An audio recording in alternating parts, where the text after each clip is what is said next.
All right, ladies and gentlemen, welcome back to the Lakeland High School podcast. Mr. Rolando here today, your host again. I'm here with Lakeland Athletic Director, Mr. Todd Miller. How you doing today, Mr. Miller? I'm doing well, Mr. Rolando. Thanks for having me. You're welcome. We're here to do a little winter sports recap, spring sports preview today. So always one of the more popular episodes we do on the podcast. So we're happy to have you here. So let's talk winter sports a little bit. They're kind of wrapping up here already, or over, real close to being over. So what do you got? Just swim and dive is left. Yep. This coming weekend they have their state championship, but everything else is for our teams has wrapped up. Cool. Finished the season, and much like the fall, we had a lot of success and another really good.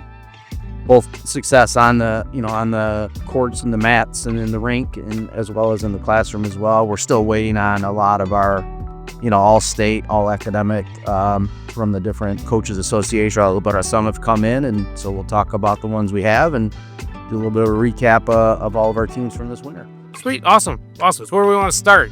Winter sports. Let's start with the unified teams. Love it. Yep, let's do it. Our swim team recently finished third at the LVC meet. So awesome. Strong finish for them, and they're getting ready to some of the individuals going out to the state meet this weekend. Our gymnastics team just wrapped up their season with their best finish ever. They finished fifth at the state meet as a team. Nice. And we hosted the state meet over at Milford this year. So that's exciting for our athletes. They get to compete at their own home gym, which is cool. That's a cool experience. Yeah, I agree. And so it was good. And Coach Shannon and Demanji and the crew did a really good job, along with Mr. Marszalak and everyone over there running that. I heard it was a really good event. So great. That's good. That's great. That's great to hear. Yeah. So moving into the boys basketball season. Finished sixth in the LBC, but they were named Academic All-State. Sounds great. Obviously doing things in the classroom they're supposed to be doing, so that was great. I missed one of our unified teams. Our first season was hockey, so we'll jump back to them. Kudos to the coaches and the student athletes and the parents and everybody. This will be the first year we've unified with Milford, and they had a great season. They won the LBC this season, so bringing two schools together and two rivals together sometimes is hard. Yeah, and so Coach Ronayne and his crew did a great job blending those two teams, and they won the LVC title again. They had 7 student athletes were named Academic All-State. That's awesome. From Lakeland, we had Gavin Hewitt and Killian Voorhees and Austin Scanlon. Right. So those 3 from Lakeland. The team was named Academic All-State by the Coaches Association. And I think one of the big stories of the year, which everyone knows about, but Austin Scanlon broke the career points record. Right. I think it was from in the early 80s. Yeah, Tom Adder, I think, from the ad on there. If you're listening, Tom, how you doing, buddy? Yeah. So, yeah. And if you don't know, Ronnie, who went here, is also in the NHL. So right, so there you go. Decent bloodline. So, yeah, 100%. I got to shout out Julia Adder, who used to be my kids' nannies when they were 14. Oh, there you go. Cool. So nice. The Adder family's strong. But Austin, he broke that long-time record this year, and I think he's just had a tremendous 4-year career. Yeah, a 4-year varsity player. Yeah, right. Hockey. So yeah, no, it's great. That's great. So congrats to him. Yep. And so that was fantastic. Girls basketball finished fourth in the LBC. I think more or less the story for them was down the last game of the year. Yeah, Heartland in overtime. That's a big game for them. A lot of fun. Yeah. And we upset West Bloomfield in the district semifinal. I think the only group of kids that thought we'd win that game was the girls themselves and the Russian staff. And believe in yourself. Yeah, and the kids, they showed a lot of heart in that game. And we ran into a juggernaut in the finals against St. Mary's. Yeah. But I think that West Bloomfield game really showed a lot of what that team was. Well, I agree. That in the Heartland game, I think I was at the Heartland game, I know, and I think that in the Heartland game really did show kind of what the team was all about too. So it's just good. Didn't we have another record holder?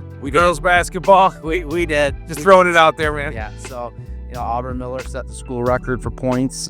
She was the first player in school history to reach 1,000 this year. Yep. So that was really fun. Obviously, it's a little bittersweet for me as well. Sure. Wow. Yeah. I know her pretty well.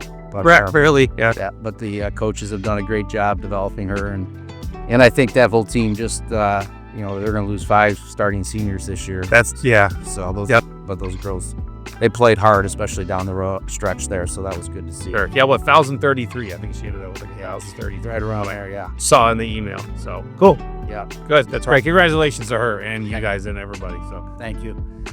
Girls and boys bowling tore it up this year. they did. Girls bowling, boys bowling, killing it. Yeah. So I agree. girls bowling, they won 8 of their tournaments this year.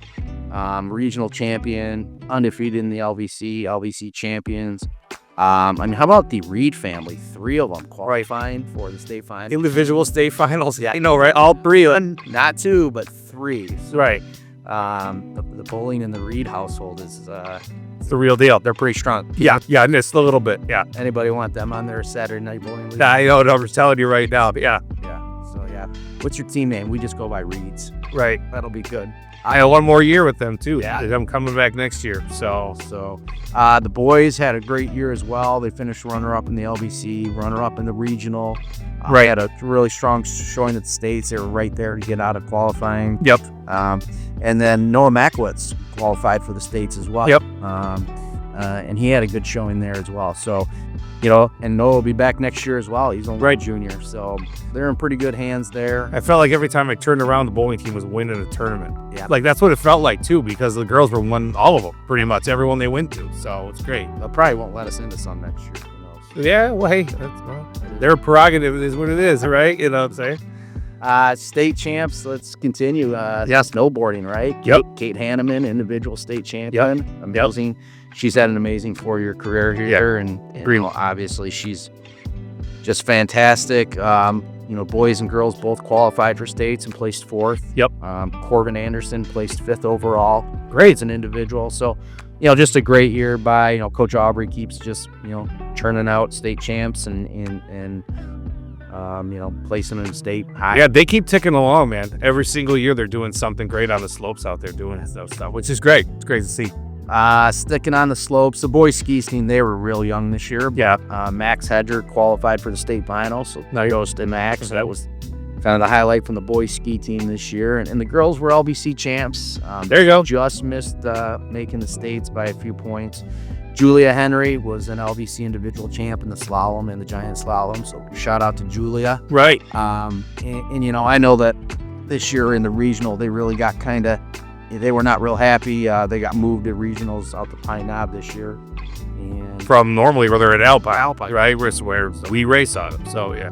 nothing like going 14 miles instead of a mile and a half and Sure. driving right by your home mountain. So, Right. I think, that was, not, you don't ever want to make excuses, but that was tough on those guys and girls Sure. to adjust. That was a little different. So,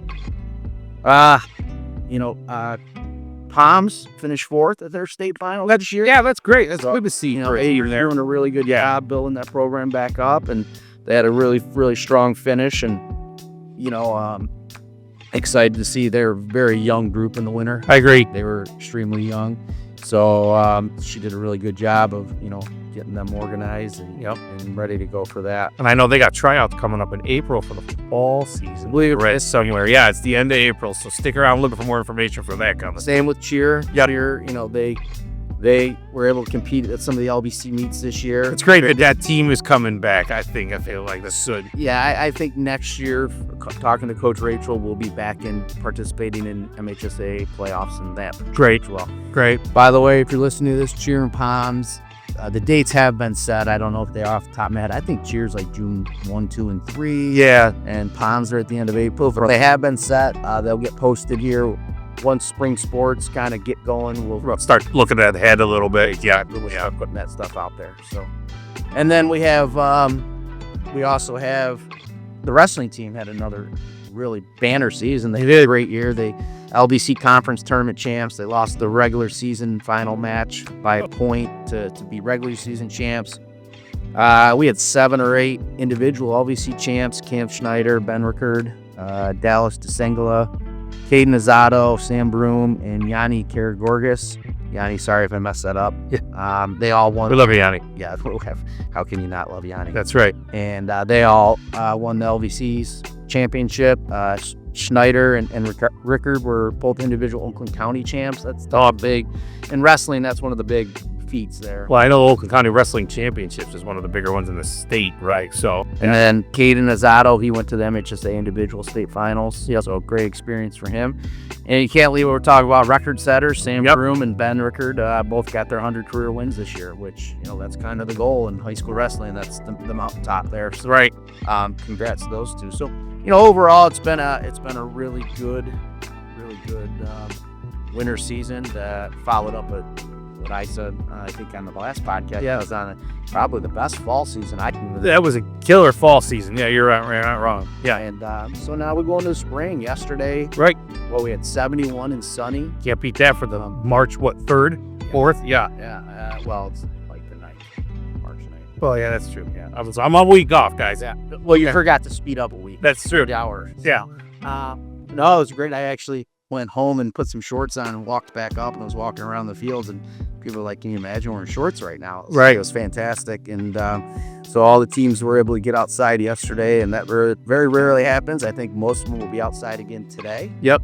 And then from there, obviously, we'll kind of see it like play it by ear. It's going to get a little colder. Yeah, it looks like Mother Nature's taking back over starting tomorrow for a couple of days. Yeah.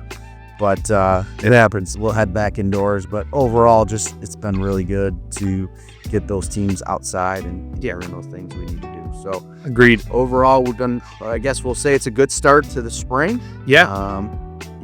Haven't really talked a ton to the coaches. I don't have a great feel on what's going on, just because going into tryouts, I try to kind of stay away and let the coaches make their assessments of players, and then we'll sit down and talk once tryouts or teams are made, and things are set a little bit more. Right. They just need to draw their own conclusions when they're doing tryouts and assess their own players. So right.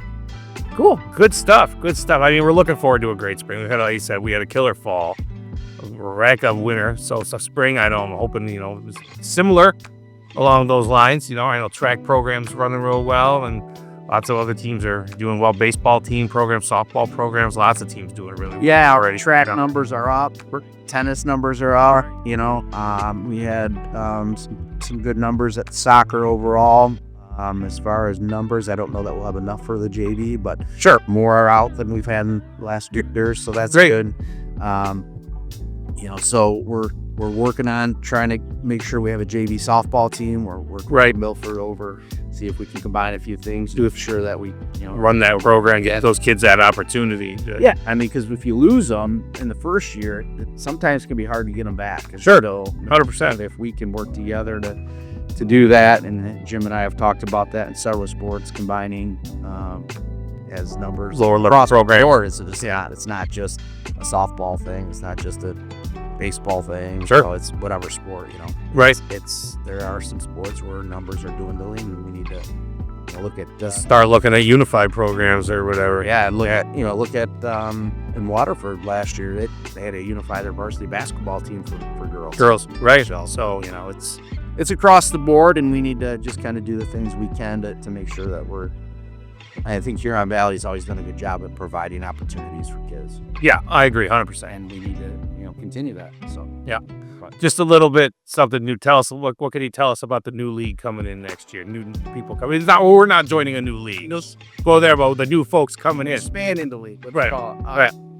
Pumped, man. I know you've been excited about this. You and I have had conversations. Yeah, we're pumped. Just starting at the top, working with the other ADs as we put this together has been fantastic. I thought it'd be a lot of hair pulling, and clashing about some bylaws. It's been easy, smooth sailing. It's great. Administratively, we're way ahead of where we thought we would be. All the bylaws are done. All the systems are done. A lot of the schedules are 2-year schedules, so nice. Parents will have those way ahead of time. Coaches can write or nod league, and we're just flipping the home and home the following season. I feel like there's been a lot of common sense used in the scheduling and the things we've done. Like, we've thrown some other ideas out to see if it would stick, and it hasn't. And it's like, that's not what's best. And I'm kind of looking around, and now I'm seeing, that the KLA is kind of dissipated. It's going to disappear after 26, 27. Yeah. The OAA is going to 30-some teams. Yeah, picking up teams outside of Oakland County. Yes. The SEC's now, I think 28 or something. And, right.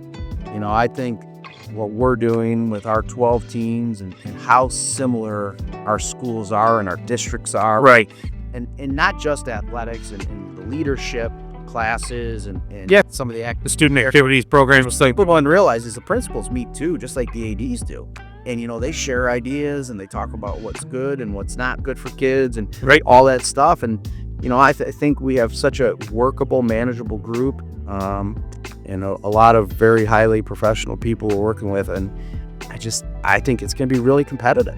That's great. I think that's going to be really good for our student athletes. Agreed. I really like that we're still holding true to that LBC geographical piece too, where I've seen some of these newer schools coming into OAA and you're looking at some of this travel times like, wow, like where some of these schools are coming from and where they're going to end up going to on a Tuesday night in January for a girls basketball game or, you know what I mean, or something like that. I love that geographical piece still too. And what people forget too is just think about the sub-RC game, getting somewhere at 4 o'clock for a freshman game or 5:30 even for a JV game.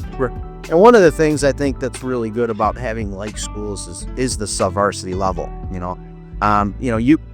We at Lakeland, I'll speak to Lake, we can compete with almost anyone. I mean, look, girls basketball, we beat West Bloomfield. Sure, Day, right? 100%. I like to use Brighton as an example. When my kids, they have basketball, girls basketball.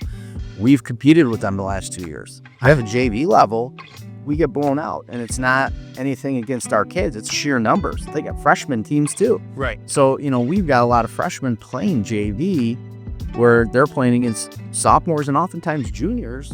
Right, because they've already got 14, 15 kids on varsity and they're senior, junior heavy, you know what I mean? So, I think that's the thing is when you start to put yourself up against schools that you aren't comparable and you're getting blown out night. I mean, once in a while it's fine, it's going to happen, but night in and night out, kids stop wanting to play. And sure, I think one of the things about our league is going to be the sub-varsity level is going to be really competitive, which is going to make kids, want to stay in playing sports. Right, and continue on. You see that success and see what the future holds and you're able to move on from there. Yeah. Which is good. Cool. And this all starts in the fall, right? Fill us in here because we start this fall. Right. Because the KLA thing kind of starts a year down the hall. I know we're not in that league anymore, but so generally you got to have a year running before you leave. So right. This fall you'll see some new faces on the football field. We've got Franklin, we've got North Farmington. Yep. I'm just going off the top of my head. I think we've got Churchill this year. Yep. So Milford will be week 8 instead of week 9. Instead of week 9. That's one of the big things to push the football coaches. The grind of playing your rival in week 9, and then when you make the playoffs, you got to do it all over again in week 10. That's a lot on these kids. That's a lot. And then, or to push to have to beat your rival just to make the playoffs in week 9. That's a good point. And the other thing is the state's doing now is they've gotten smart. They know if they play the rivals in week 1 of the playoffs, the attendance is going way up. So they're doing it more and more now. So now you're playing your rival back-to-back weeks. So that was one of the things we talked about. And then we talked about we're not doing a championship game in football this year. Right? That was one of the common sense things we talk about because how much time and effort goes into that championship game. And if you win or you lose, you got to get right back up Saturday morning and prepare for your playoff game the next week. And it's not good for kids. Hard now to get up. You've got rivalry week on week 8, championship week on week 9, and playoffs start on week 10. That's a lot for 3 weeks in a row. Yeah. And so, that's just one of the examples. We are going to have championship games in basketball. Sure. So that'll be cool. So actually it's going to be a mini tournament. It'll be 1 and 2. Love it. 1 and 2, 3 and 4, and 3 and 4, and 4, 5 and 6, and 5 and 6. Right. So 1 and 2 will play on Tuesday. The winners of that game will play for a conference championship on Friday. We're actually talking about maybe even doing it on Saturday afternoon. So nice. On a different day. Yeah, it might give them a change. But boys and girls basketball, that's one example. Right. Wrestling is kind of the same thing. Top 2 will meet. Top next 3 or 4, that will be a mini tournament for the regular season title. Awesome. Cross country, they're doing some jamborees, but they're going to have one huge meet, 12 teams there. It's awesome. Yeah. That'll be great. Regional. Yeah. So, a lot of things like that. I know I'm only picking a few sports. Sure, but we're still out from that. Right. But go through all. Yeah, we're not going to. Yeah, we don't yet. But the scheduling is set up so that we have in every sport, almost every sport, a division title. Okay. So we have 2 divisions. The rest on the ballot. and then we're going to have a conference title. So you'll have the opportunity to win 2 different championships. Awesome. And then some there's going to be 3 because you get conference championship, right? Right. Conference tournament wrestling, and in gymnastics, your conference tournament. You got your conference meet for that would be the conference champion anyway. You have divisional conference. So Right. as I say, cross country. But anyway, so in some cases, there's actually 3 different championships. So that's good. The kids they're playing more meaningful games, which is important. And gets them ready for MHSA playoff. Right, which is the end goal. You know what I mean? You want to get there and see where you can go once you get to the playoff level, where you end up being there too. So we're excited. It's good. Probably more than you wanted when you asked that question. That was a bigger question that When you get me talking about it, well, you can tell you're excited about it, which is a plus. it's going to be great. Yes. It's going to be a fantastic conference and some really great teams coming in. So Awesome. yeah. Well, cool, man. Well, thanks for coming on the show today. No, I love it. I Appreciate the podcast. It's fun. It's fun. It's something different. It's always a good time. So Well, Austin Percassi, I got to shout you out. I asked Rollo where you were, man. I always enjoy my time in here with you. So we'll see we get back in here for the spring wrap up. I love Rollo, but man, Austin does a great job with the show. So. We'll get him in there. I'll pull him in for the spring one. We'll get you going. Sounds good. So thanks for coming on the show again. Appreciate it. yeah, thanks for everything you do, Rollo, around here, both as the voice of Lakeland and everything else. So we'll catch up at the end of the spring season. Sounds great. All right, thanks. You're welcome. Thanks for listening to the Lakeland podcast. Make sure you follow us on YouTube and check out our Instagram, LHS_GML. We'll talk to you later. Have a great day. Bye-bye.